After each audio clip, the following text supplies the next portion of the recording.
جو نگران وزیر خزانہ ہے ڈاکٹر شمشاد اختر، ان کی پرفارمنس سے کچھ ہمارے دوست اور نگران حکومت وہ خوش نہیں ہیں. وہ خود بھی اپنی کوئی پرفارمنس اتنی کوئی زیادہ وہ بہتر نہیں دے رہی، کچھ معاملات میں وہ دلچسپی بھی نہیں دے رہی. پھر اس کے علاوہ کچھ اور وزراء ہیں جن کی پرفارمنس بالکل وہ نظر ہی نہیں آتی کہ وہ ہیں بھی اگر نہیں ہیں.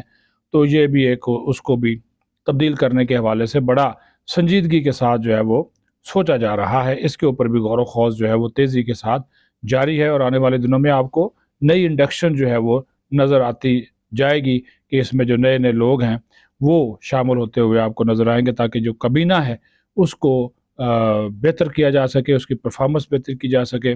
اب ان کے پاس ٹائم کتنا ہے یہ تو اللہ تعالیٰ جانتا ہے، لیکن پھر بھی کہا جا رہا ہے کہ کوشش کی جا رہی ہے کہ یہ جو وفاقی کابینہ ہے اس کی جو کارکردگی ہے وہ کم از کم ایسی ہو کہ وہ اپنے جو شعبہ جات ہیں اس میں جو ہے وہ اپنی پرفارمنس جو ہے وہ دکھائیں. اب آتے ہیں نواز شریف کی طرف. نواز شریف کی واپسی ابھی تک تو کنفرم ہے، لیکن نواز شریف اندر سے نا ڈھما ڈول ہو گئے ہیں، یہ میں آپ کو بتاؤں. آج اسحاق ڈار نے گفتگو کی پارلیمنٹ ہاؤس میں میڈیا سے، اور اس گفتگو میں انہوں نے یہ کہا کہ نواز شریف کی واپسی جو ہے وہ 21 اکتوبر کو شیڈول کے مطابق ہوگی، اور جو لوگ یہ افواہیں پھیلا رہے ہیں کہ وہ نہیں آ رہے بالکل غلط ہے. البتہ ایک بات انہوں نے بڑی جو ہے وہ کہی، انہوں نے کہا جی ہم نے تمام ہوم ورک کیا ہوا ہے، ہم نے تمام قانونی ہوم ورک کیا ہوا ہے. اور اسحاق ڈار کے نزدیک انہوں نے کہا کہ نواز شریف کو ضمانت لینے کی ضرورت بھی نہیں ہے. اس نے کہا جب میں واپس آیا تو میں نے عدالت میں سرنڈر کیا، میں نے ضمانت نہیں لی تھی، تو اس وجہ سے نواز شریف کو ضمانت لینے کی ضرورت نہیں ہے. لیکن اگر انہیں ضمانت لینا پڑتی ہے تو وہ عدالتوں میں جائیں گے اور پھر عدالتوں کا سامنا کریں گے. یہ بات بھی انہوں نے کہہ دی.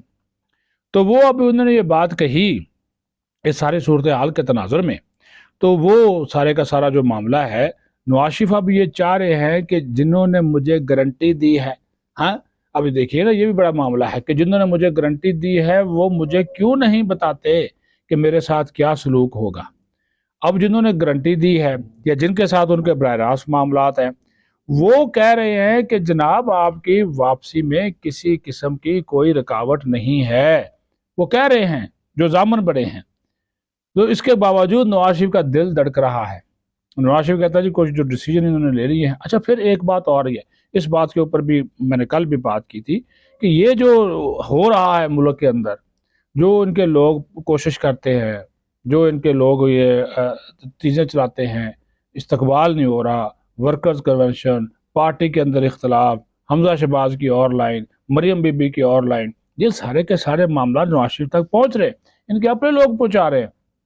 تو وہ ماحول بھی نہیں بن رہا، اور نہ الیکشن کا ماحول بن رہا ہے کہ الیکشن ہوں گے یا نہیں ہوں گے، وہ والی بات نہیں بن رہی. اب جاتے جاتے ایک اور میں آپ کو بات بتا دوں، اس کے اوپر بھی بات کرنا بہت ضروری ہے. یہ جو ایک بکوڑا یوٹیوبر ہے عادل راجہ، یہ میری ذاتی رائے ہے، اور اس چینل کے اوپر میں ظاہر ہے میرا ویلاگ آتا ہے، اس کے اوپر ہم اپنا ذاتی تجزیہ پیش کرتے ہیں.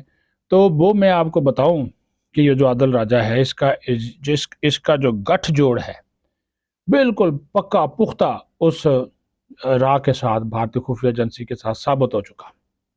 کوئی نہیں. اب وہ جو روہت شرما ہے وہ راہ کا ایجنٹ ہے، اس کے ساتھ ساتھ وہ جو پچھلے دنوں ایک بڑا وہاں پہ نامور وہ وکیل ہے اور لارڈ ہے وہاں کا، لارڈ رینجر اس کو کہا جاتا ہے، اس کے ساتھ اس کے رابطے نکل آئے ہیں. خفیہ راز دیتا رہا ہے، اندر اجلاسوں کی اندرونی کہانیاں بتاتا رہا. یہ بگوڑا پاکستان میں ایمرجنسی لگ رہی ہے، آرمی چیف نہیں مان رہا، ایئر چیف نہیں مان رہا، چیئرمین جوائنٹ چیف اسٹاف کا مطلب یہ ہے، شہباز شریف مان گیا ہے. یہ ساری باتیں وہاں پہ ایک نیا جو پروپیگنڈا اس بندے نے کیا ہوا، لیکن اس میں صداقت کچھ بھی نہیں تھی. کوئی لگا یہ پرانی باتیں ہیں شہباز شریف کے دور کی، پاکستان چل رہا ہے، نہ مارشل لا لگا نہ ایمرجنسی لگی، آرمی چیف بھی وہی بیٹھے ہوئے ہیں، نگران سیٹ اپ کام کر رہا ہے. تو یہ جھوٹا آدمی ہے، لیکن پیسے لے رہا ہے، ڈالر لے رہا ہے، پاؤنڈ لے رہا ہے راہ کے ساتھ، اور ان کے ساتھ اور اپنے آپ کو فوج کا ماہر سمجھتا ہے کہ میں فوج میں رہا ہوں، مجھے پتا ہے فلاں کیا ہوتا ہے، میرے پاس اندر کی معلومات ہے. کچھ نہیں ہے، زیرو، بالکل کوئی اس کے پاس ایسی انفارمیشن نہیں ہوتی. جو بھی اس کے پاس انفارمیشن تھی ساری کی ساری آج تک جو ہے وہ جھوٹی، بے بنیاد، لغو، حقائق کے برعکس اور دو نمبری فراڈ، چیٹنگ پر مبنی نکلی ہیں. تو ایسے عناصر کو میں تو کہتا ہوں جو ہمارے سیکیورٹی ادارے ہیں وہ ایسے عناصر تک پہنچے، برطانیہ سے بات کریں، ایسے لوگوں کو ڈپورٹ کریں، پاکستان میں لائیں. نہیں لا سکتے تو ان کے خلاف وہاں پہ مقدمے کرائیں. بھئی پاکستان کا اگر مفاد عزیز ہے تو ایسے لوگوں کو پکڑ کے جو ہے وہ اندر کرنا چاہیے. اپنا خیال رکھیں. پاکستان زندہ باد.